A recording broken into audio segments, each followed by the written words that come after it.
Hi friends, నమస్తే. Welcome back to our channel. ఈరోజు మన వీడియోలో చోలే మసాలా రెసిపీ చూపించబోతున్నాను. పూరి చపాతీ రెండింటికి సూపర్గా ఉంటుందండి. అలాగే రైస్ కూడా చాలా బాగుంటుంది. ఒకసారి ఈ విధంగా ట్రై చేయండి. రెసిపీ కోసం ముందుగా 1 కప్ శనగల్ని నైట్ అంతా నానబెట్టి తీసుకున్నాను.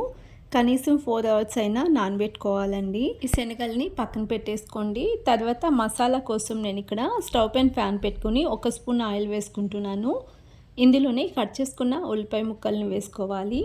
అలాగే వెల్లుల్లిపాయలు వేసుకుంటున్నాను. తర్వాత 4 లవంగాలు, 2 ఇంచుల చెక్క వేసుకోండి.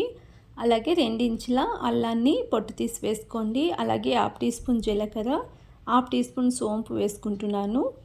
తర్వాత పచ్చిమిర్చి వేసుకోండి. 5-6 పచ్చిమిర్చి వేసుకుంటున్నాను. వీటన్నింటిని కూడా 2-3 నిమిషాల పాటు ఫ్రై చేసుకోండి మీడియం ఫ్లేమ్లోనే.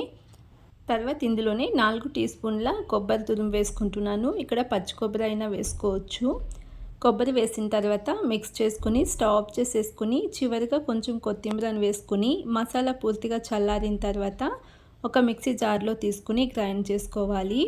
కొంచెం వాటర్ని వేసుకుని స్మూత్గా గ్రైండ్ చేసుకోండి. ఈ మసాలా పూర్తిగా చల్లారిన తర్వాత గ్రైండ్ చేసుకోండి, లేదంటే మసాలా ఫ్లేవర్ మారిపోతుంది. ఈ విధంగా గ్రైండ్ చేసి పక్కన పెట్టుకోండి. నెక్స్ట్ 2 టీ స్పూన్ల ఆయిల్ని వేసుకుని ఇందులోనే 1/2 టీ స్పూన్ ఆవాలను వేసుకుని కొంచెం చిటపట్లాడిన తర్వాత కరివేపాకు వేసుకుంటున్నాను. అలాగే ఉల్లిపాయ ముక్కలను వేసుకుని ఫ్రై చేసుకోవాలి. ఉల్లిపాయ కొద్దిగా మగ్గిన తర్వాత 2 టమాటోస్ని చిన్నగా కట్ చేసి వేసుకుని స్మూత్గా ఫ్రై చేసుకోవాలి.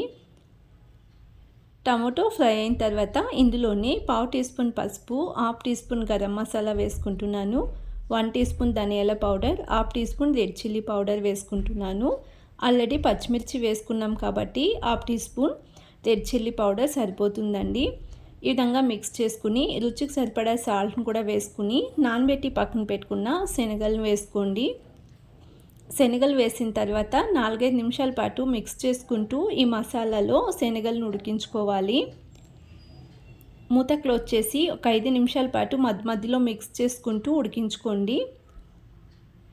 ఇలా పూర్తిగా శనగలు ఒక 50% ఉడికిన తర్వాత గ్రైండ్ చేసి పక్కన పెట్టుకున్న మసాలాను వేసుకుని గ్రేవీ కన్సిస్టెన్సీ చూసుకుని వాటర్ని వేసుకోండి. నేను ఇక్కడ 1 కప్ వరకు వాటర్ వేసుకున్నాను.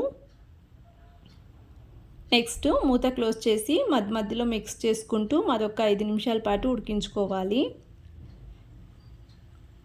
పచ్చి కొబ్బరి వేసుకోవడం వలన అడగంటుతూ ఉంటుందండి, అందుకని మిక్స్ చేసుకుంటూ ఉడికించుకోండి.